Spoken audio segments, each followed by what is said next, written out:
That's a plural answer, right?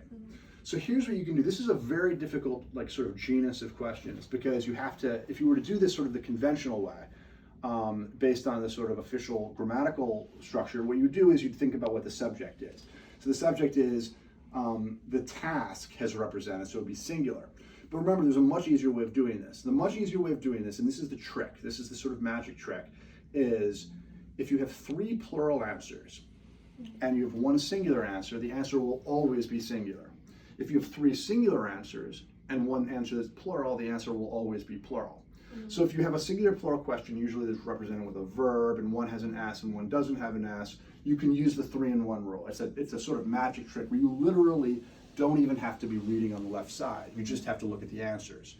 So in this case, let's see what we can get here. So we've got, remember, if there are 3 singular and 1 plural, it's always going to be plural. If there's 3 plural and 1 singular, it would always be singular.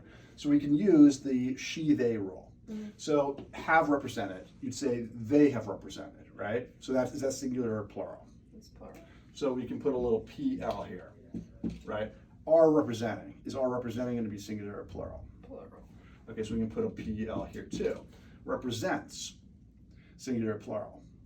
Singular. Yeah, so that's singular. Now, represents is singular. It's a verb that has an S. So with verbs, remember, when you add an S, it actually makes it singular. And with verbs, when you remove the S, it makes it plural. So it's the opposite of nouns. So the easy shortcut is the she, they rule. So if you can use the word she to start the verb, it's singular. If you can use the word they to start it, it's plural. So you can say she represents. So that's a singular verb. How about represent? It's plural. Right, because you could say they represent, right? So here we have 3 plural and 1 singular. So what's the answer going to be? C. Yes, exactly.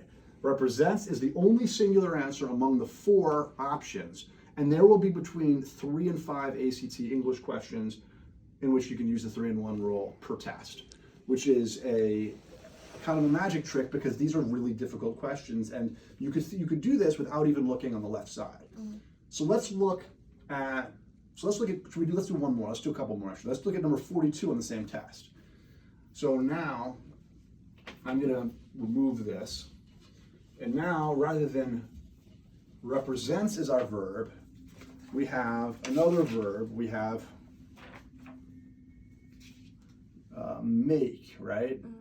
So A, we're not even going to look, again, we're not even going to look at the reading on the left side. We're going to do this blind, basically, because this is kind of we want to show how the trick actually, the rule actually works in practice. So A, we have make. B, we have is making. C, we have has made. And D, we have makes. So remember, we're using the 3-in-1 rule for singular plural questions. And if we can find, we have, this is the rule to always to look at when you have a singular plural question in general. And usually this is how they divide it up. So if you have 3 singular and 1 plural, it would always be plural. 3 plural, 1 singular would always be singular. So let's look at them individually. So make is make. Plural. So make is plural, right? Because you could say they make. So this is a plural verb. How about is making? Singular. Yeah, you could say she is making. How about has made? She has made. She has made. So that is singular also. And then how about makes? She makes. She makes. So that is also singular. So what's the answer going to be? A. Beautiful. We did it without even looking. And if we want to read the question says, precautions such as these, along with rigorous procedures and training, make the job quite safe. So it's easy to get lost in the language on questions like that. You've got a bracket clause, and you've got a lot of different things that are sort of masquerading as the subject. So very often on singular plural questions, you'll have a buried subject, and so you can use this little trick. Should we do one more? Sure. Okay, let's look at one more. Let's look at 46. So 46 again, we're just going to put the answers on the board, and we're going to show the 3-in-1 rule at work. there are going to be between 10 and 15 questions per English section that students will be able to do without even looking at the reading. And so that will be something in which you'll be able to simply do them mechanically. And one of the ideas here is that even for students who actually, even if you knew exactly how to do some of these methods are so automatic, we call them like 2-second rules. So you can get them without even thinking. The less energy you spend on these questions, the more energy you have for the other questions. The less time you spend on these questions, the more time you have to spend on the other questions. Remember that the ACT is fundamentally really a test of how quickly you can move under pressure, really. So let's look at 40. So let's look at 46. Well, 46, we have our 4 answers again. Okay, we got blend. So blend is our first verb. Second verb is, actually, what is our second verb? Have blended. Have blended. Okay, what about the third one? Are blending. Are blending. And then the fourth one? Blends. Blends. Okay. So let's use the 3-in-1 rule. So how would you do it? So for A, it's they blend. Okay. And that's plural. That's plural. Okay. And then they have blended, which is plural. Okay. They are blending, which is plural. And then she blends. Which is Singular. good. Which would be the right answer. And so that would have to be the right answer because you have 3 of those and 1 of these. It's like there's an old thing from when we were kids, when you watch Sesame Street, there's that game where one of these things is not like the other. Yeah. That's the rule, that's the 3-in-1 rule really at work. You have 3 plural, 1 singular. So that means the blends have to be right. Let's do one more because there's another question on A10 where we can use the same rule, which is number 66. So all right, so 66. What do we have is our 4 answers for 66. Actually, let's read the sentence just so we can make sure we can recognize that it's a 3-in-1 singular plural question first. Flower cloth, commonly as a shirt, dress, coat, or collar, is made to be worn as clothing, and depending on the amount of needlework on the piece, is designed either for everyday wear or for a special occasion.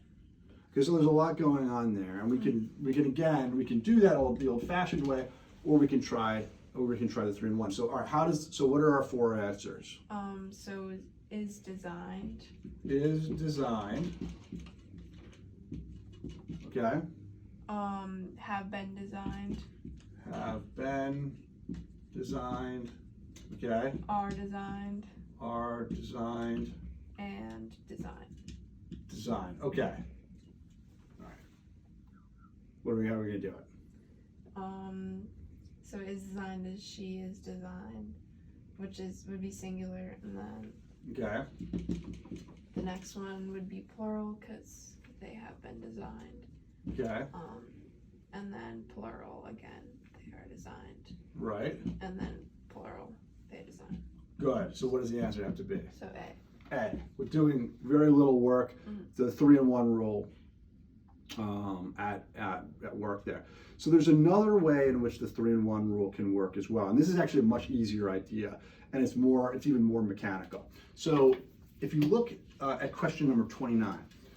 Whenever you have a context question or transition question in which you have something like a moreover, however, nevertheless, for example, and you have the option to just remove the first word, you always do.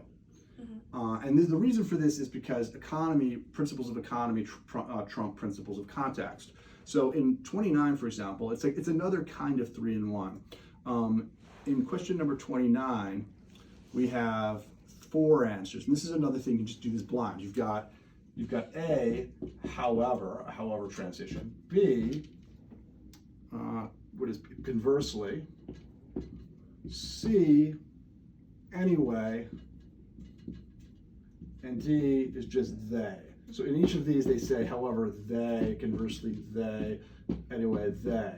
So anytime you have something where you have a transition word, and then you have the option just to delete it, you always can delete it. You always can remove that first context word. So what would the answer be here? D. Yeah, they. And then let's look at question number 73. This is a 2-second rule. There's literally something that It has worked 99.5% of the time. There actually is one occasion in which it has not worked, out of about 205 questions that are like it. So it's pretty much a mechanical rule at this point. Okay, so let's look at 73. So at 73 we have A. What did A say? However, she. However, she. Okay. What about B? For example, she. Example, she. And then besides she. Besides she, and then D She. is just she. So what's the answer going to be? D. Yeah, always she. And that's the context rule, the delete rule. We had the 3-in-1 rule. We got the delete rule, and so that was a total of 6 questions.